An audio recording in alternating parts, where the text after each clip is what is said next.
C'est une étude inédite. Les habitants proches des vignes sont-ils plus exposés aux pesticides?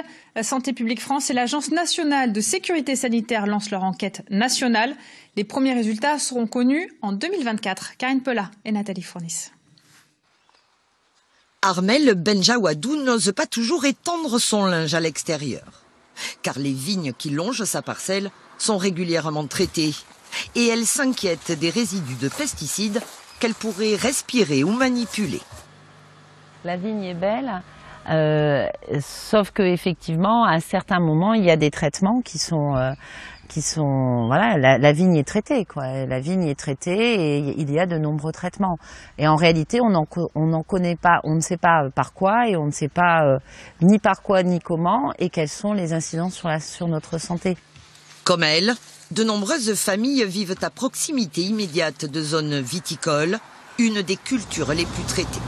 C'est pour identifier une surexposition éventuelle que l'étude Pestirive vient d'être lancée.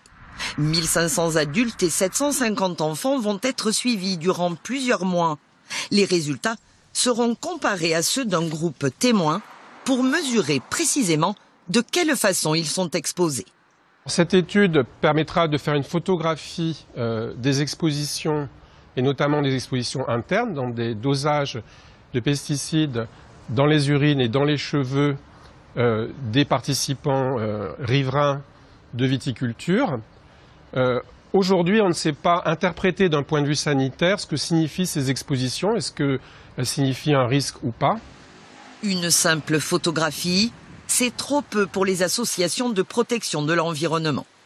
On sait très bien qu'à proximité des zones de culture, d'agriculture, en particulier les fruitiers, donc que ce soit la vigne ou que ce soit les autres fruitiers, il y a des retombées importantes et il y a de la présence de pesticides dans l'air sur plusieurs centaines de mètres, voire plusieurs kilomètres. C'est une première étape, mais comme je dis, un petit peu un train en retard déjà par rapport à ce qui devrait être fait aujourd'hui.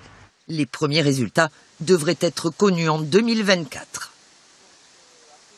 Pestirive, c'est donc le nom de cette étude. Cécile Fréchinos, c'est la plus grande enquête d'exposition aux pesticides conduite à ce jour en France. Oui, car elle concerne tout de même 3350 ménages issus de 250 zones géographiques différentes réparties dans 6 régions de France. On l'a dit, l'Occitanie fait bien sûr partie des territoires passés à la loupe. Dans notre région, c'est quelques 250 ménages qui vont se soumettre à des tests, à des prélèvements d'urine et de cheveux. Mais ce n'est pas tout. Ces analyses seront couplées à d'autres mesures, des mesures dans l'air extérieur, dans les poussières à l'intérieur des maisons et aussi dans les fruits et les légumes cultivés dans les jardins privés.